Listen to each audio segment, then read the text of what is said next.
I remember the first time Fern laughed. Not a polite chuckle or one of those automatic, practice smiles people give when they're trying to be nice. No, this was something real. Full-throated, careless, almost surprised. We were sitting outside a tiny cafe in Ashridge, halfway between our cities, and I'd made some silly remark about how the croissants looked like confused turtles. It wasn't even clever, but she laughed like it had been the wittiest thing she'd heard all month. And I swear, something in me opened. I was 47 then, not lonely in the way most people imagine, just quiet inside. My days were orderly, predictable. I had my work, my books, my Sunday routines. I'd long given up on the kind of love that knocks the wind out of you. You learn, after a while, to stop looking sideways at couples in restaurants.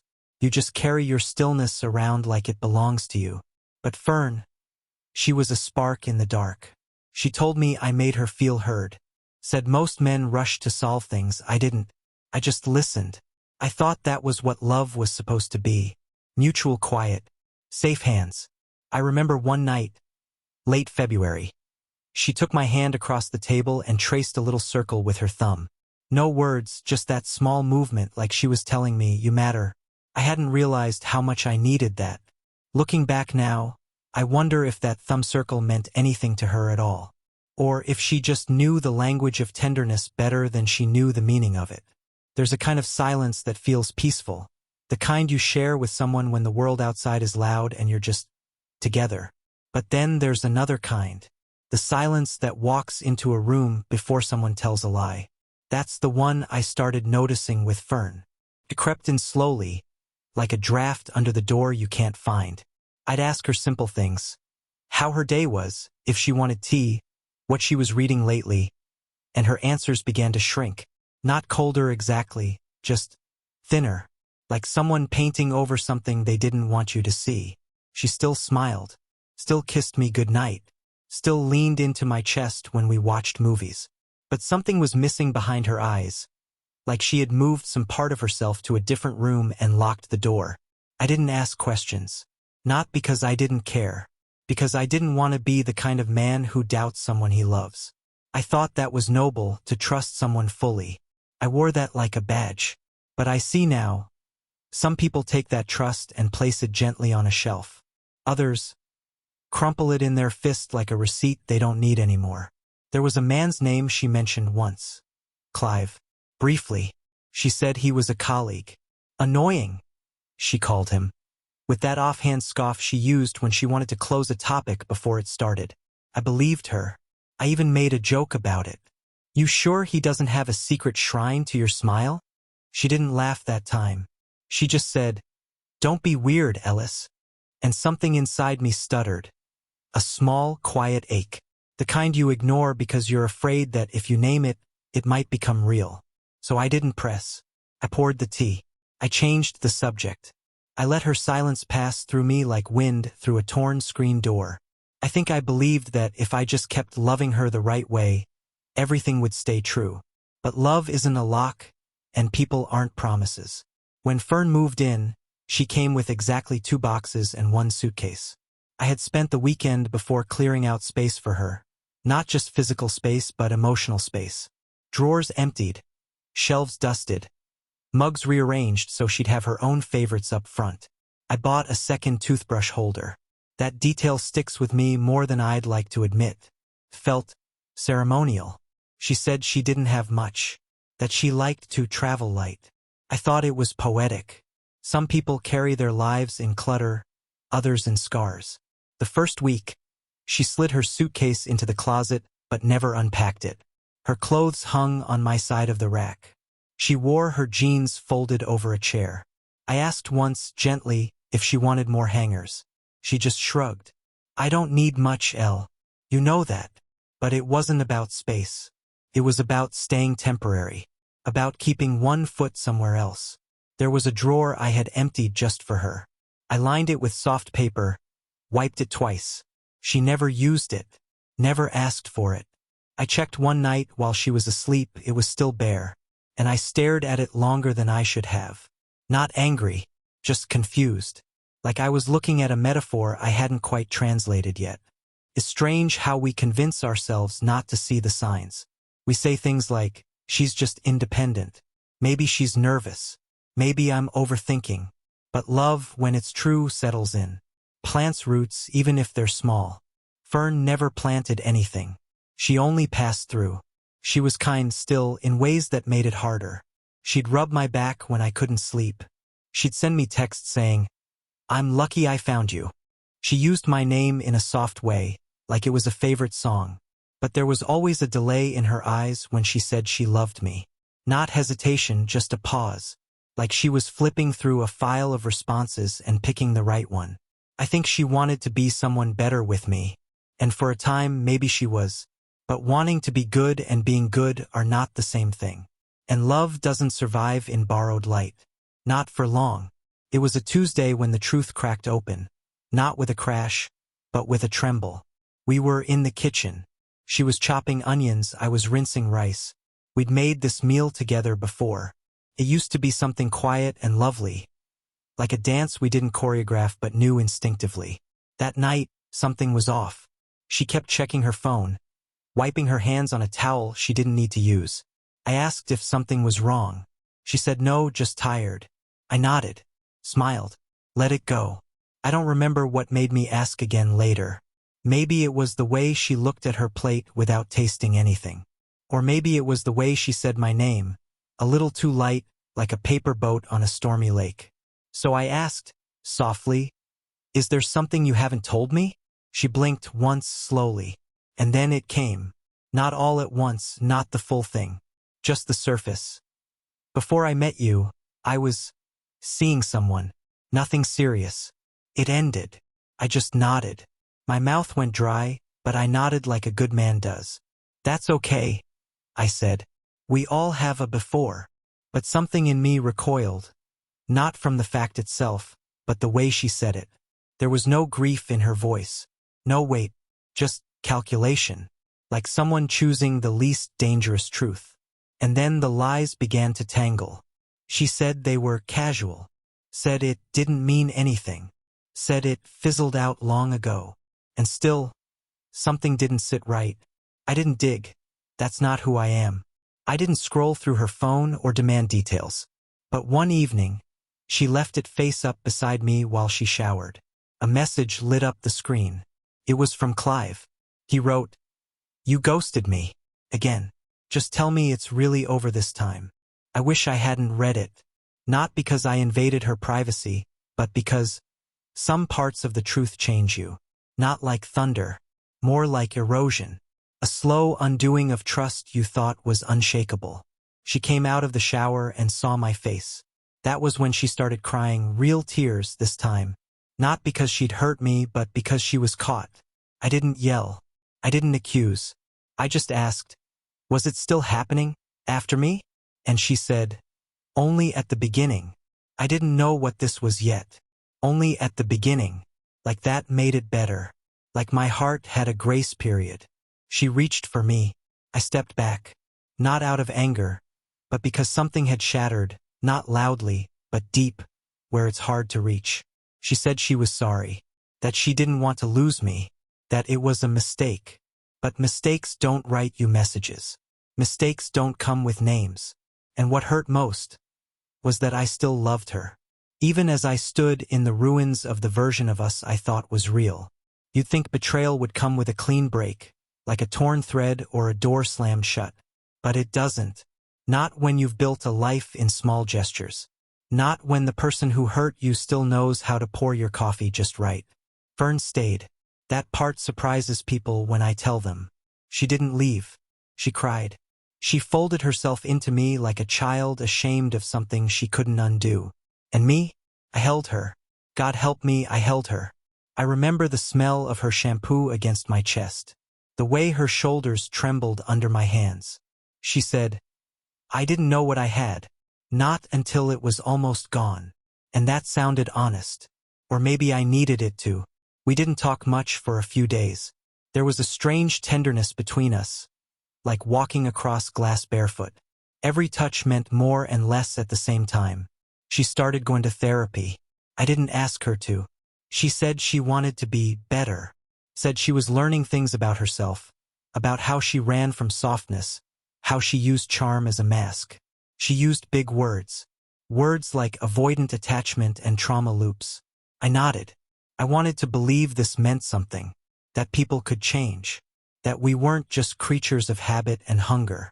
Some nights, she'd reach for me while we were lying in bed, just a fingertip on my wrist, a gentle, wordless apology, and I'd pretend not to notice how I flinched before I relaxed. That moment, that stutter in my breath, became the space where my pain lived. And yet, I stayed, not because I forgave her yet, but because I still saw flickers of the woman I met in Ashridge. The one who laughed at sad croissants and said my voice felt like a place to rest. I don't think love leaves all at once. I think it folds itself down slowly like paper, until one day you can't read what was ever written there. She was kind to me after the confession, kinder than she'd been in months. She brought me tea without asking. She started noticing when my shoulders tensed.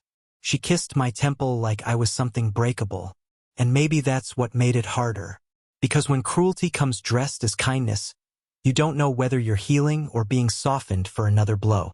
One morning, a few weeks after her confession, I caught my own reflection. In the hallway mirror, the one fern always tilted slightly to catch more light. I stopped, not because I looked different, but because I finally saw the man I'd become. Tired. That's what I saw first. Not the kind of tired sleep can fix, but the kind that settles in your bones when your trust has been picked apart thread by thread. My face was softer in all the wrong places. There was something in my eyes I didn't recognize. A kind of pleading. Quiet, invisible, humiliating. I used to stand straighter. I used to laugh without rehearsing at first. And it hit me. I had started measuring my words, my silences, my needs. I had become careful. Not kind, not strong, just careful. Because love, real love, should be a place where you can unfold. But I was folding myself smaller, day by day, just to keep us from tearing. Fern had begun smiling again, talking more freely. She spoke about therapy with this new, crisp confidence. She used phrases like emotional accountability and rebuilding trust, as though she were reading from a manual. And maybe she was. And maybe I was supposed to be grateful. But I couldn't forget how she had looked at me the night she lied. Not with fear, not with shame, but with calculation. Like she was assessing whether the truth was more dangerous than the performance. And the worst part? I still wanted her to choose me. Even after all of it, the deception, the gaslighting, the way she let me sit in silence while she orchestrated a parallel world. I wanted to be enough for her to finally stop lying. Isn't that pathetic? Isn't that what people warn you about? I would have let her rebuild us, even with the rot still underneath, if only she had meant it. But remorse isn't always redemption. Sometimes it's just another mask. One night, I asked her, "Did you love him?" She blinked, like I'd broken a spell. And then, softly, too softly, she said, "I don't know. Maybe. Not like I love you." That word, maybe, it undid something in me. Because if love is uncertain, it's not love. It's a placeholder. And I had been living as someone's placeholder. I turned away from the mirror, walked into the kitchen. She was humming some old song I used to love, and I realized that the sound of her voice no longer brought comfort. It brought weight. She noticed something in my face and asked, "You okay?" And I answered like I always had, "Yeah, just tired." But this time, it wasn't a lie. There's a peculiar kind of grief that comes not from losing someone, but from realizing they were never truly yours.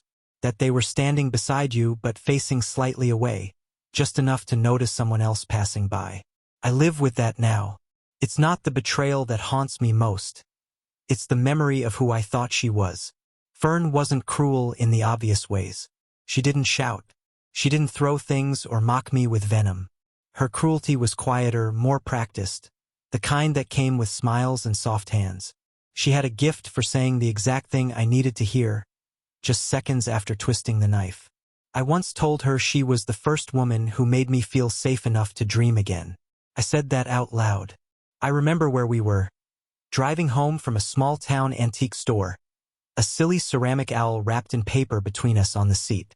She laughed and kissed my hand and said, "You make me feel like the person I'm supposed to be." But now I wonder, was that love? Or did she just like the way I reflected her back to herself? I remember waking up one night and reaching for her in the dark. My fingers grazed her shoulder and she flinched. Not in fear, but in annoyance. Like I'd disrupted something. Maybe a dream, maybe her peace. Maybe the version of herself she wanted to believe she was with me. We'd become experts at silence. At avoiding certain corners of conversation. At pretending the crack in the glass wasn't there, even as it spread slowly toward the edge. And still I stayed.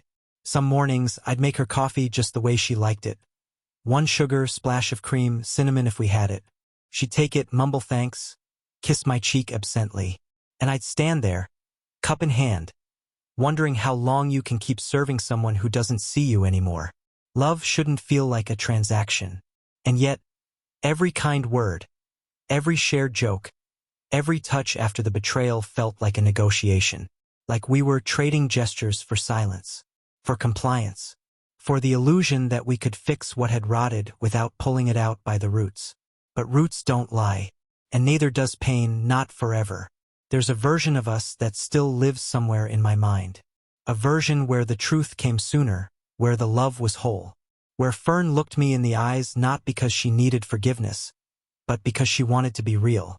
I visit that version sometimes, but I never stay long. Because it's not a home, it's a ghost. And I'm tired of sleeping beside shadows. People think leaving happens in a moment. A door slammed, a suitcase packed, a final word tossed like a stone into still water. But the truth is, Fern was gone long before she left. Her absence came in waves. The way her eyes stopped lingering on mine when I spoke. The way she smiled at my stories like she'd already heard the ending somewhere else. She was still there in body, still eating from my plates, still folding my shirts with unconscious habit. But she had retreated slowly, softly, into some place I couldn't follow. I kept reaching. God, I kept reaching. With kindness, with patience, with silence. I thought if I just gave her enough softness, enough time, she'd find her way back. I thought maybe love was a kind of map, one you could read by memory, even when the path was overgrown. But I was wrong. She wasn't lost. She just wasn't coming back. There was a final conversation, though we didn't call it that. It was late. Rain on the windows. That quiet you only hear when both people know the truth and are too exhausted to wrap it in words. I asked her, "When you look at me, do you still see the man you said you loved?" She didn't answer for a long time. And then, so softly it broke me, she said, "I see the man I wish I had loved the right way." I nodded. I smiled. I think I even thanked her. Can you believe that? Thanked her. For what? I don't know. For the honesty, maybe. For saying out loud what I had already been carrying like a stone in my chest. She left 3 days later. No yelling. No drama. She folded her clothes into that same suitcase. The drawer I had emptied for her was still untouched. She hugged me at the door like an old friend. I stood there after she left, listening to the silence. And this time it wasn't hollow, it was honest. And I cried. Not because I lost her, but because I had finally stopped lying to myself. I am not ashamed of how I loved her. I am not ashamed of the softness, of the waiting, of the faith I poured into something already cracked. That love was mine. It was real, even if she couldn't hold it. And now, I carry it differently, not as a wound but as a reminder that I am capable of loving deeply, that I stayed kind even when it cost me. And someday, maybe not soon, maybe not even this year, I will sit across from someone new and I will laugh again. Not because I've forgotten Fern, but because I've remembered myself. And this time I will not fold. Drop your thoughts in the comments, I read them all. Don't forget to like, subscribe, and share to help this video reach more viewers. See you in the next one.